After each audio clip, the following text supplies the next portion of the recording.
My brother's girlfriend falsely accused me, and my family disowned me instantly. Now they're begging. But I had one final move they never saw coming. I'm a 25-year-old guy, and I always knew my younger brother, Cole, who's 23, was the favorite. It wasn't even subtle. My parents, my mom, 55, and my dad, 59, worshipped the ground he walked on. Cole was the golden boy, the one they bragged about at family gatherings, the kid who could crash a car into a tree and somehow they'd blame the tree. Meanwhile, I was the problem child, not because I actually was, but because I wasn't him. I could do everything right, and it still wouldn't matter. If I got straight A's, they'd say Cole was naturally intelligent and didn't need to try as hard. If I won an award, they'd brush it off like it was just an extracurricular. If I worked my ass off at a summer job, they'd laugh about how Cole was enjoying his youth instead of wasting time on nonsense. It was like I was background noise in my own family. It wasn't just how my parents favored him. Cole was a total jerk to me, too. He was a master manipulator when it came to turning our parents against me. He never had to try hard because honestly, they already favored him. I remember when I was about 17, studying for a big exam. Cole kept coming into my room, messing with my stuff, poking me in the back of the head, humming loudly, just being annoying on purpose. I told him to get out, but he ignored me. After about 10 minutes of this, I slammed my textbook shut and yelled at him to leave me alone. Of course, he immediately ran to my parents. Suddenly, I was angry all the time and scaring him. He told them I was stressed and taking it out on him. I tried to explain what actually happened, but my parents weren't interested. They just told me I needed to work on my temper and stop bullying my little brother. He was an expert at planting doubt in my parents' heads. He wouldn't outright accuse me. He'd imply things, drop little comments that made them question me. One time, I saved up and bought myself a new laptop. I was proud of it. I worked for months to afford it. Cole, of course, was jealous. So one day, he casually told my parents, I don't know how he could afford that. Are you sure he didn't take money from somewhere? That was all he had to say. Suddenly, my parents grilled me about my finances, demanding proof of where my money came from. They'd never asked Cole that question, but because it was me, they immediately assumed I was up to something shady. As I grew up, I tended to avoid their drama. I focused on myself. I got into working out, picked up some skills, and saved money wherever I could. I knew I wouldn't get handouts from my parents, so I made sure I wouldn't need one. Cole, meanwhile, was the total opposite. He thought life was one big vacation. He never held a job more than a few months. He always had some new hobby or business idea that went nowhere. He went to college, but not to actually study, more like to hang out, party, and barely scrape by. My parents funded the whole thing. Then came his girlfriend, Madison, 22. Madison and Cole started dating when he was in college. She was exactly the type he'd go for, loud, always needing attention, and always on social media acting like an influencer. She had a fake kind of charm, the type that worked on guys like Cole, but was easy to see through if you actually paid attention. Madison thrived on drama. If there wasn't a problem, she'd create one just for the attention. She had a habit of exaggerating everything. If someone at a store gave her a weird look, suddenly it was, that cashier was so rude to me. Probably jealous or something. If she got constructive criticism in class, it became, my professor is literally targeting me because I'm too pretty. If a waitress got her order wrong, she'd act like it was a personal attack and go on some long rant about how people don't respect her. Everything had to revolve around her. She'd hijack conversations, make everything about herself, and had this ridiculous need to be the center of attention, typical pick-me-girl behavior. At first, I didn't care. She was just another girlfriend. Cole cycled through them every few months, and I figured she'd be gone soon enough. But Madison stuck around, and after a while, I started noticing little things. She was trying to get a bit too friendly with me. And you know what I mean by friendly. She'd go out of her way to compliment me when nobody was around. "You're so disciplined. I wish Cole had your focus." Stuff like that. At first, I ignored it, thinking she was just making conversation. But then it escalated. She started asking more personal questions, things that had nothing to do with small talk.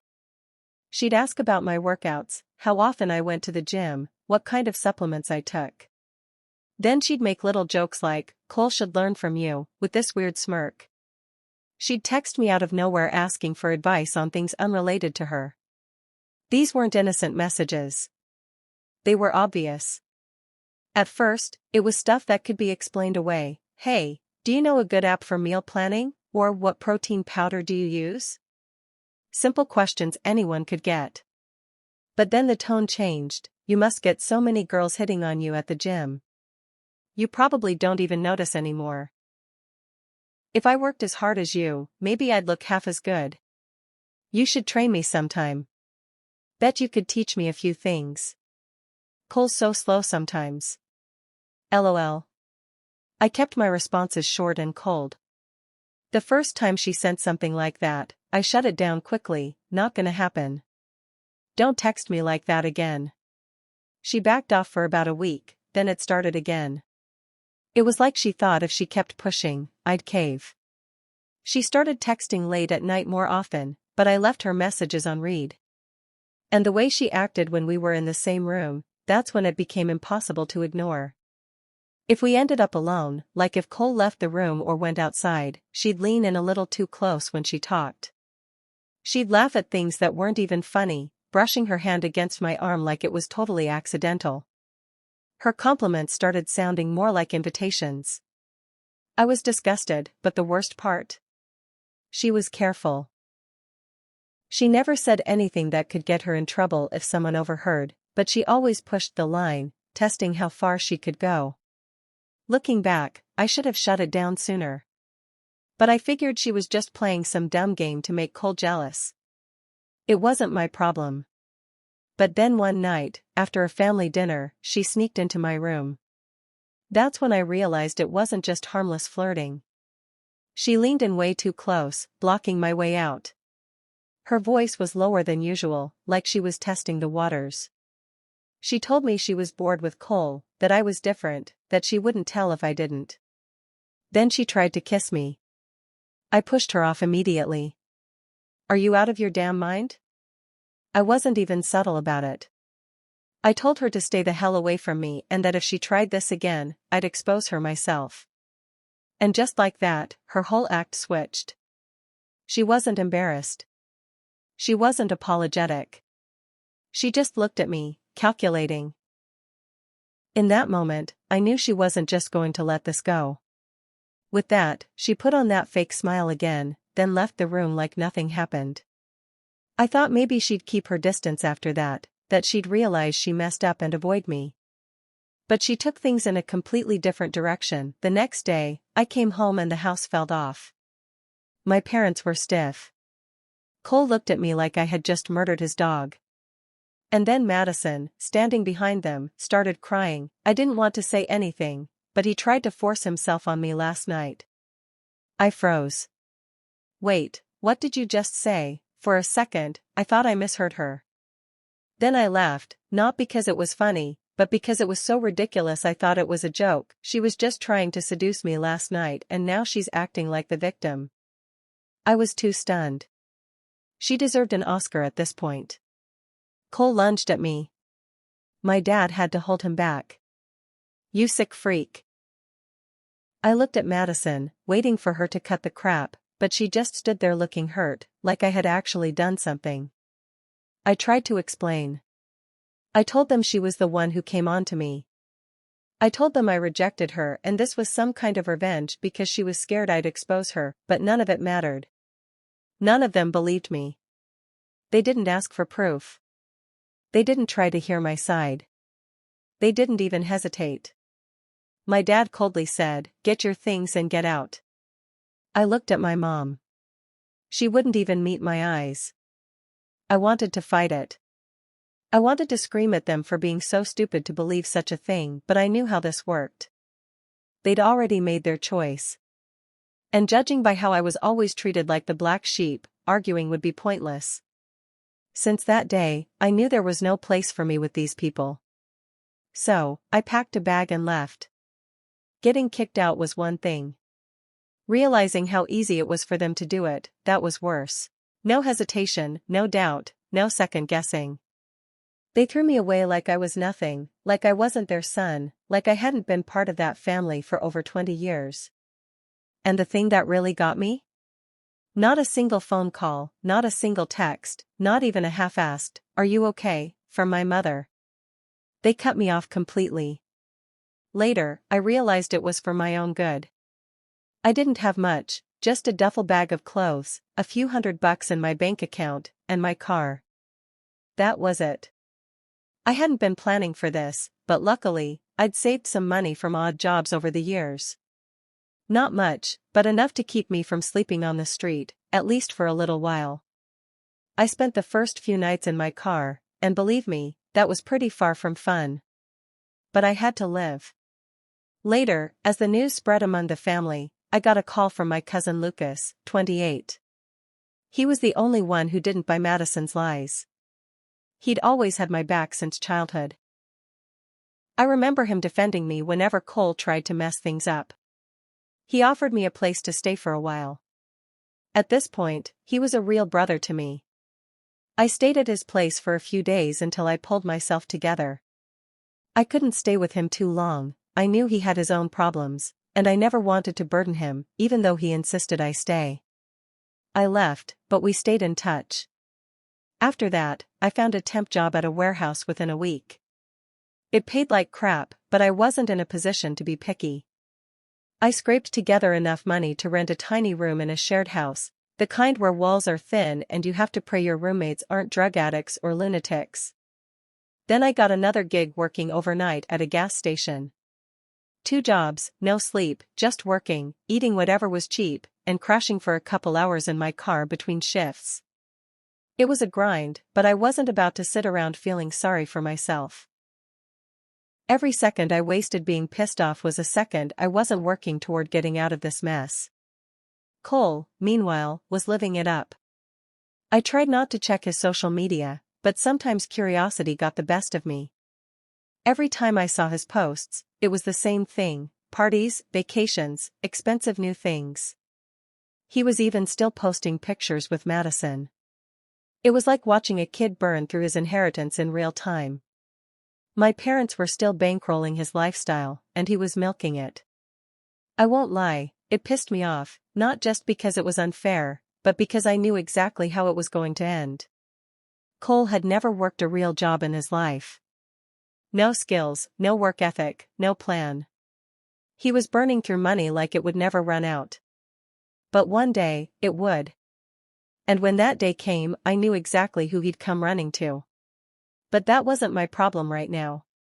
I had to focus on surviving and building a life for myself. So, in a few months, the warehouse job turned into something more stable, and I started picking up extra shifts whenever I could. I lived cheap. No wasting money on dumb stuff. Every dollar went toward building a safety net. Once I had a little cushion, I started thinking bigger. I picked up books on finance and investing. Basic stuff at first, learning how money works, how to save it, how to make it grow. I started looking into business, too, reading about people who built their own companies from nothing. Half of it didn't apply to me, but it gave me ideas. I even taught myself some coding. Nothing crazy, just enough to pick up side gigs online. Any spare moment I had, I was learning something new. I didn't want to just survive, I wanted to be untouchable. Then I started freelancing. It was slow. I did small jobs online, designing simple websites, writing blog posts, stuff like that. $10 or $20 here and there. It didn't seem like much, but I stuck with it. Every gig meant more experience, more connections, more good reviews. Eventually, I started landing bigger projects, building websites for small businesses, doing digital marketing, even some basic app development. Before I knew it, I was making as much from freelancing as from the warehouse job. I still remember the day I made my first $1,000 in a single month from freelancing. It wasn't much, but it felt like proof I was onto something, that maybe I didn't have to grind away in a warehouse forever.